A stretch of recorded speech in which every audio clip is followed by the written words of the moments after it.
Puis là, moi, je le regarde, puis j'en perds des bouts, tu sais. Cette émission vous est présentée par Hagerty Assurance. Conduisons ensemble. Bon, là, on a un excellent moteur. On le sait que c'est le moteur d'origine qui va être performant. Mais pour transférer la puissance du moteur aux roues, bien, ça prend une transmission. Dans le temps, les transmissions automatiques, ça avait juste 2 rapports. Aujourd'hui, on en a 8, puis 9, puis 10. Mais ça demeure quand même une pièce très sophistiquée. Et c'est pas tout le monde qui peut jouer là-dedans. Certainement pas moi qui connais absolument rien là-dedans. On l'a pas ouvert. On ne sait pas dans quel état elle est. Et là, bien, il faut vraiment savoir si elle est encore bonne ou pas. Donc, je suis allé voir Jules, qui, lui, connaît ça, les transmissions automatiques, sur le bout de ses doigts. Bien, c'est des modèles de transmission, c'est ça, des années 55. Bien souvent, bien, dans ces années-là, on va retrouver des transmissions avec des cils. Des cils, c'est quoi ça? Des joints d'étanchéité? Des joints d'étanchéité en caoutchouc qui viennent avec le temps, avec la chaleur. Ça sèche. Ils sèchent et durcissent. Ouais. Puis à ce moment-là, ils se remontent avec des pertes d'huile, des pertes de pression en dedans, des applications. Ouais. Dans le fond, c'est une transmission qui n'a pas de système de refroidissement au niveau de... Liquide. Liquide. OK. C'est un refroidissement refroidi à l'air. Wow! L'entrée d'air ici. OK. La ventilation, ben ouais. Puis Ça, c'est pour refroidir la transmission? Pour refroidir la transmission. Ah oui. Ici, c'est l'extension. Ben, ils sont montés avec un frein à main directement sur l'extension. Oui, parce que vous rappellerez en passant que il n'y a pas de position pas. Tu sais? Ouais, fait que la seule manière d'immobiliser l'auto, c'est d'appliquer le frein au pied, même pas en main, là. Puis ça applique le frein sur l'arbre de transmission. C'est ça. Première chose, on va démonter la partie du speedo, parce que bien souvent, c'est bien gommé. Un speedo, là, c'est un mot anglais.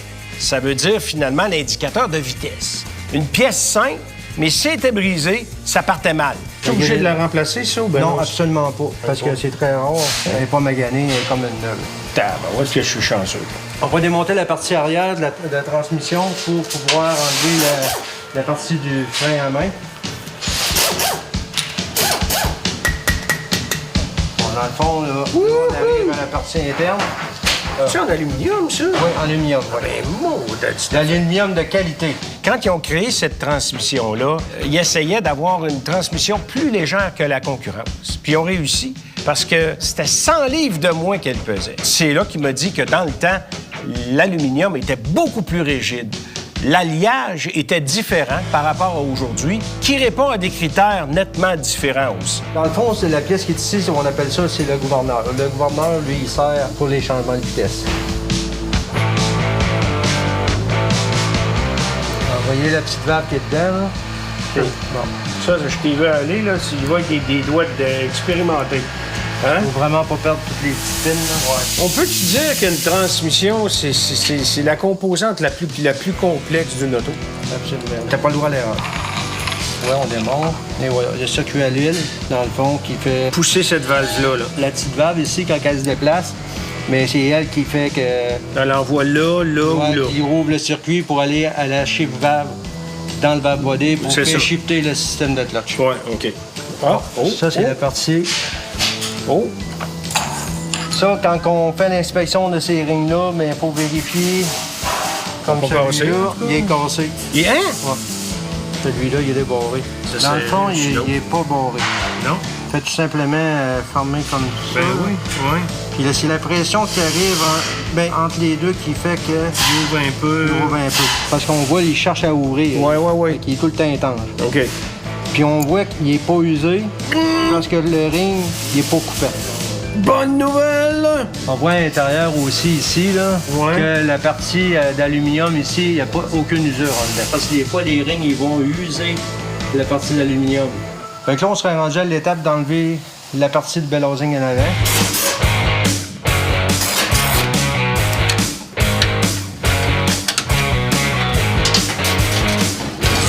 Ça, on enlève ça. Là, on est rendu à la partie de la panne. Fait qu'on voit qu'à l'intérieur, ici, des dépôts. Oh! Fait que ça, ce qu'on voit ici, là... C'est du métal? Ça, c'est du laning. Laning qui provient des clutches internes ou la bande. Oh boy, là, ça, j'aime moins ça. Mais il n'y a pas de métal. Ah, Ça veut dire que probablement que les engrenages à l'intérieur sont en bon état. C'est ça qui dit si la transmission est en santé ou pas. OK. On va démonter ça ici. Ouais, ça se trouve être comme un filtre. C'est une pièce qu'on n'est pas capable d'avoir. On va le nettoyer comme il faut, puis ça va être numéro 1. Il faut démonter les 2 leviers ici. Les leviers de changement de vitesse qu'on retrouve justement sur cette transmission-là, c'est qu'ils permettent d'avoir un lien avec le bras de transmission dans l'auto. Fait qu'à l'époque, on pouvait changer de rapport, soit en mode low ou drive. Il y avait juste 2 rapports qu'on pouvait changer. Et c'était un câble qui reliait ces leviers-là à l'habitacle. Tu sais, c'est des vieilles affaires. Ouais. J'ai introduit un O-ring OK. à l'intérieur ben qui vient étanché en plus de la pièce qui est là. OK. Dans ces années-là, mais souvent, ça sortait flambant là puis ça coulait. Là, je l'ai connu, moi, avec la Triumph. Écoute, j'étais obligé de le refaire 2 fois le devant du moteur parce que ça coulait, même après l'avoir refait. Fait que les normes dans le temps, la technologie utilisée, la qualité des joints d'étanchéité, elle n'était pas ce qu'elle est aujourd'hui. Dès que je remonte la transmission, je vais tout en vérifier s'il y a moyen de modifier pour l'étancher. OK, pour améliorer l'étanchéité. Dans ce cas-là, mais ça coulait pas. Bonne nouvelle! Moi, j'ai juste des bonnes nouvelles, finalement, quand on parle de composantes mécaniques à venir à date. C'est que notre transmission à nous, elle coule pas! Un vrai miracle. Et voilà. Ça, c'est la partie, dans le fond, du valve body. Là, on voit ici, c'est la manuelle valve, elle qui donne la position reculons. Par rapport à mon bras de vitesse dans l'auto. Exactement. Fait que quand je pèse sur, mettons, je mets ça reculons, elle va bouger, là. Se déplace pour changer le circuit dans OK. le OK. qui va au système de clutch. OK, OK. Ici, c'est sa valve-là qui contrôle la pression. Regardez, Oui. la valve se déplace. OK, oui, c'est Dépendant de ça la que tu me position, disais que- fait monter la pression. Ici, on voit à l'intérieur la bande qui sert pour décoller la première vitesse. Puis ici, on appelle la rear bande qui sert pour le reculon. Puis à l'intérieur ici, ben ça, on appelle ça le direct drum. Le direct drum sert pour la deuxième vitesse. On est rendu à sortir ça. Moi, je trouve... Oh bon, pas plus compliqué que ça. OK? Hey, monsieur. OK. Là, on sort toutes les unités.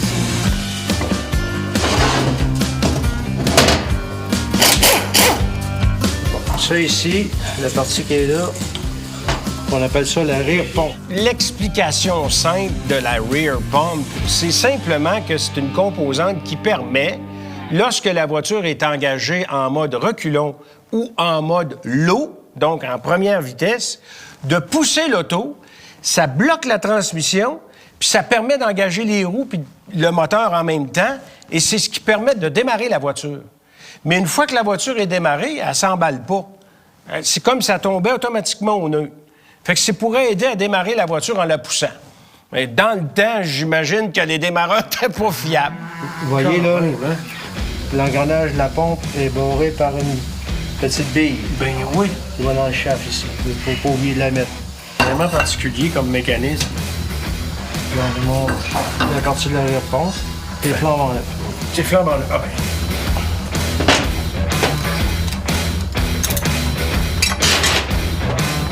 Tout ça, ici, c'est toutes les parties du train planétaire de la transmission. Le train planétaire, là, pour faire ça bien simple, là, c'est un paquet d'engrenages qui sont dans la transmission, qui permettent justement de transférer la puissance moteur dans la boîte de transmission. Puis c'est une pièce qui est ultra importante. Aujourd'hui, il y a beaucoup de monde qui disent, sans donner les vraies raisons, ma transmission automatique a lâché. Elle avait rien qu'à 100 000 km ou 60 000 km. Des fois, ils oublient de nous dire c'est parce qu'ils ont trop remorqué lourd, ils ont surchargé le véhicule. Ça a fait chauffer la transmission. Donc, qu'est-ce qui arrive? Le train planétaire tient pas le coup, puis ça explose dans la transmission, littéralement. Là, on peut le sortir de là. En même temps, on vérifie. Ça, c'est en cuivre. Ouais, t'embrasses. OK. Fait que pour vérifier les L'état. parties, ils vont appuyer un sur l'autre. Ouais. On voit, c'est comme neuf. Comme neuf! Vérifier qu'il n'y a pas de lousse de côté. S'ils avaient une lousse de côté où la bouchée est finie, le train planétaire va être décentré. On va avoir un silage au niveau des changements de vitesse. Dans ce cas-là, C'est comme neuf.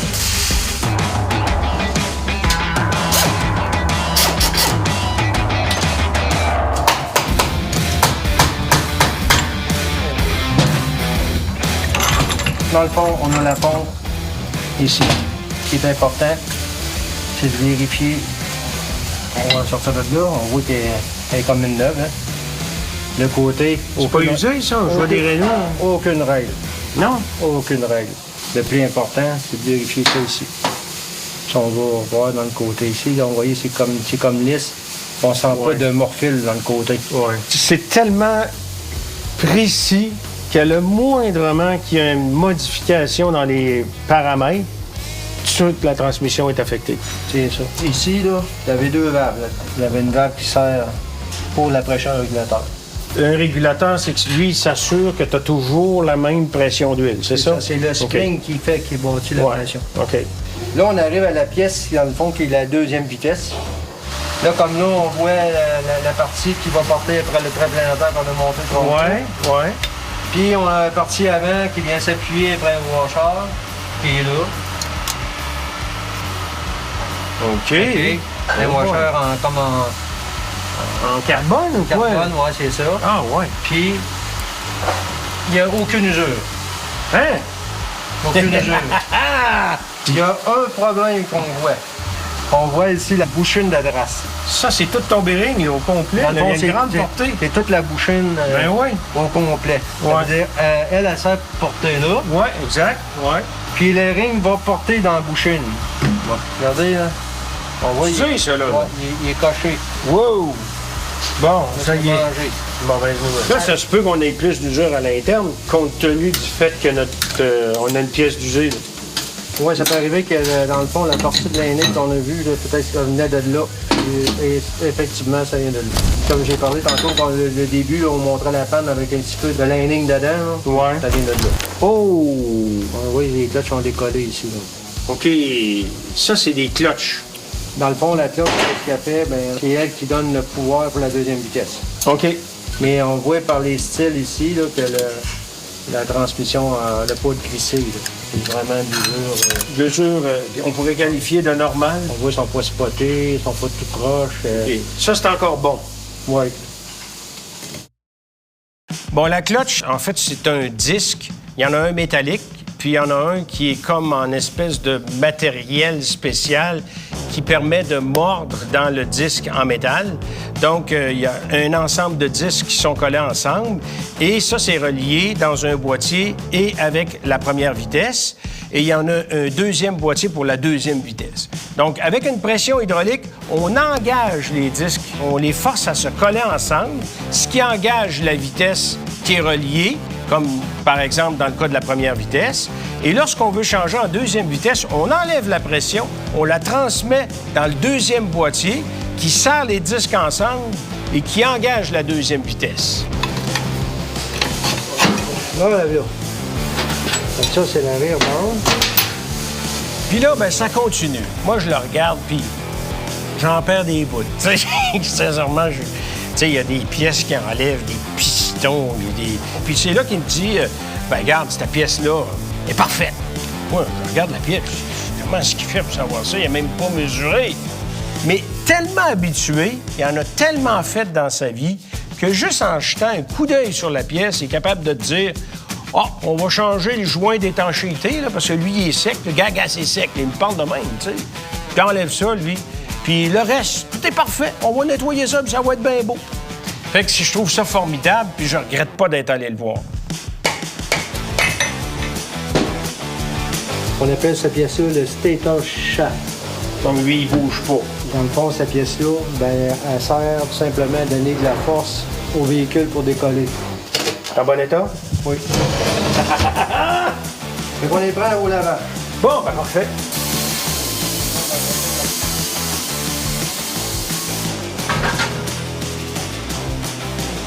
Bon, fait que là, finalement, Jules, il envoie toutes ses pièces au nettoyage. Pendant ce temps-là, moi, je m'en vais voir Gérard. Puis Gérard, c'est le spécialiste des convertisseurs de couple. Quand on a une transmission automatique, ça prend un convertisseur de couple qui, lui, justement, par le biais d'une pression hydraulique, permet de transmettre la puissance du moteur à la transmission. Cette pièce-là ici est soudée après cette pièce-là. OK? Cette pièce-là, à l'intérieur, elle est mobile. OK? OK. Ça, c'est le input shaft de la transmission. OK. Donc, c'est la Ça, c'est puissance les du roues. moteur. Ça, c'est les roues, ça. OK, ça s'en va aux roues, ça. Ça, c'est aux roues. OK, parfait. OK. Le produit Chrysler, c'est les premiers qui ont fait ça assez robuste. Au niveau de toutes les petites ailettes, sont toutes soudées au cuivre ou à l'argent. Fait que ça, c'est comme un œuvre d'art. Oui. Tu Chrysler, vois. ils ont bien fait les choses au niveau de ça. Au niveau du fonctionnement, c'est que l'huile, elle rentre par la pièce intérieure qui est dans la transmission. Ça va dans la transmission. C'est qui fait driver la guide à pompe de transmission, c'est ça. OK. OK? C'est que le flot d'huile passe au travers des ailettes, Ouais. monte dans la turbine mobile qui est les roues, OK? Ouais. Et puis redescend par ici.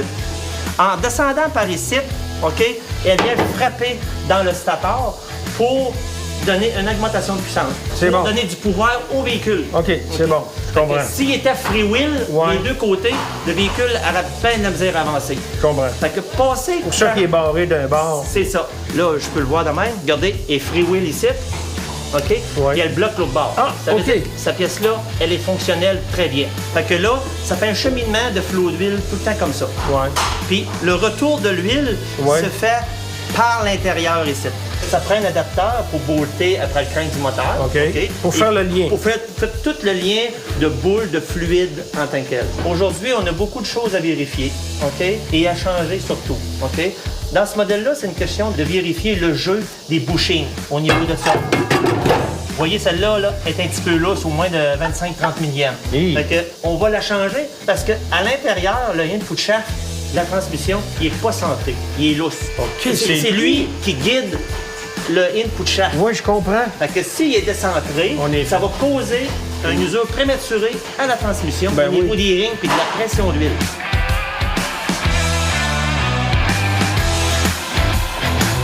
Fait que là, j'ai installé une bushing de remplacement pour pas qu'il y ait de jeu à l'intérieur. Là, je vais mesurer au niveau de la diamètre que ça prend parce que ça peut prendre plus qu'une fois pour ajuster ça, que ça soit parfait en tant que tel. Il manque à peu près 2-3 millièmes, pas plus que ça.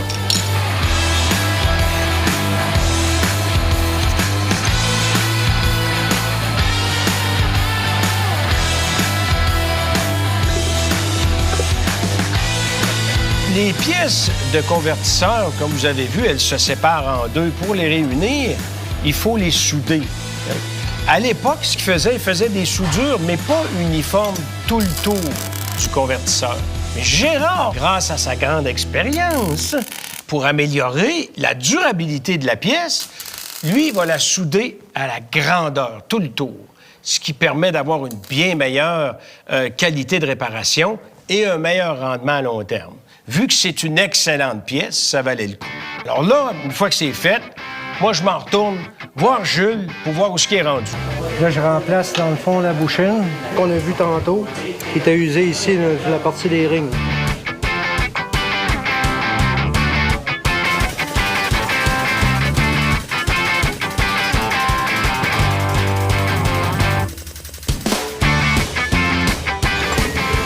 Résultat, ça donne ça. Bouchine intacte.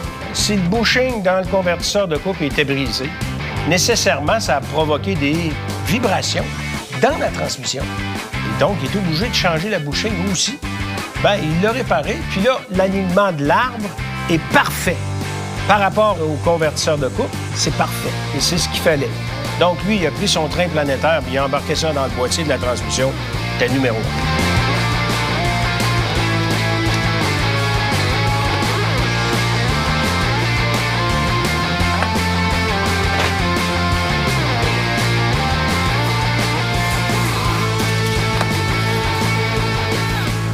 J'imagine que les rings sont encore très bons. Absolument, oui.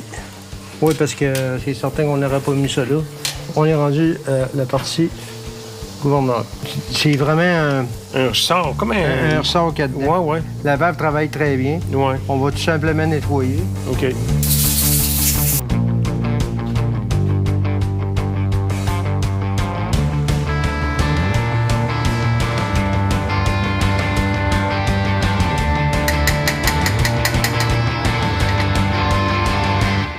On sort ça de là. Et voilà. Là, le end-play, on l'a ici. Là, on peut le checker avec un valve gauge. Le end-play, là, juste avec le mouvement de l'arbre, même s'il est infime, il est capable de dire si c'est parfait ou pas. Là, tu dois avoir à peu près peut-être 10 millièmes. C'est super beau, ça, là. Ouais. Ah oui. Ça, là, il y a juste des gars d'expérience qui sont capables de faire ça. La valve, quel côté qu'elle va? Ouais, elle va de ce côté-là. Par là. Comme ça. Comme ça, ouais. Je t'ai checké. Il vient souvent quand on fait des vieux modèles comme ça, souvent, on prend des photos. Ouais. Ben oui. Des photos... Comme je constate, t'en as pas pris? Non. Ouais, pas pour celle-là.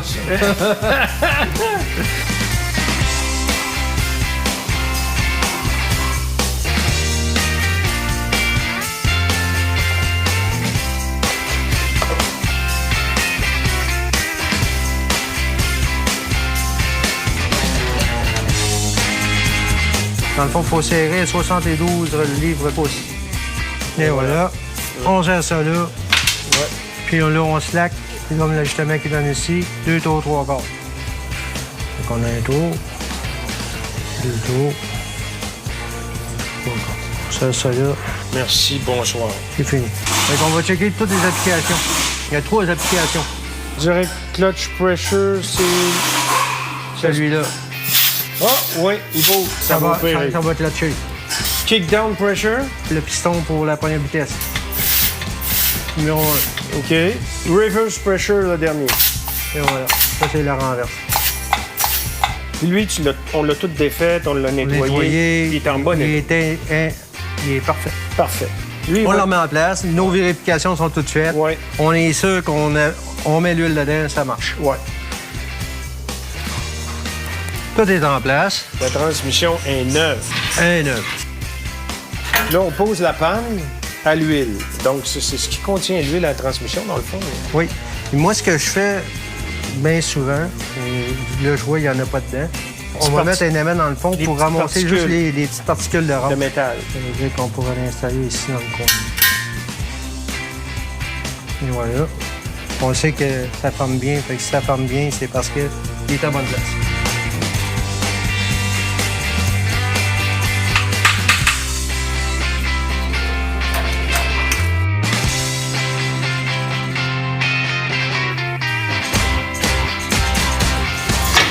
Et voilà. Tadam! Voici le résultat. Une transmission automatique flambant neuve, il faut dire comme ça, mais qui date quand même 1955. C'est quand même pas n'importe quoi et ça se fait plus. Donc, c'est une pièce précieuse. Par conscience professionnelle, ce que vous savez pas parce que ça n'a pas été tourné, c'est que Jules a redémonté la transmission pour aller s'assurer qu'il n'y ait pas eu de distraction pendant son tournage et qu'il n'y a pas rien oublié. Puis pour me faire un beau cadeau en plus, il me l'a peinturé la même couleur que mon moteur. Jules, chapeau, quel beau travail. Je comprends pourquoi le monde te fait confiance lorsqu'il t'envoie leur transmission automatique. Alors voilà, c'est comme ça que se termine la saison 1 de Crinqué. Puis là, si vous croyez que vous avez tout vu, là, avec Crinqué la saison 1, oubliez ça, là. La saison 2 va être hallucinante parce que là, toutes les composantes de mécanique, la suspension, tout ça, ça va être remonté sur le châssis. On va retrouver ça chez Tiggy et Christian, chez NES Custom. Et là, on va marier la carrosserie au nouveau châssis et à la nouvelle mécanique. Ça va être spectaculaire. Et aussi, imaginez-vous donc, on va retrouver Carl André qui va nous dévoiler des illustrations de l'intérieur de la Plaza. Donc, c'est un rendez-vous à l'automne, 2e saison de Crinqué. Soyez là! Crinqué vous a été présenté par Hagerty Assurance. Conduisons ensemble.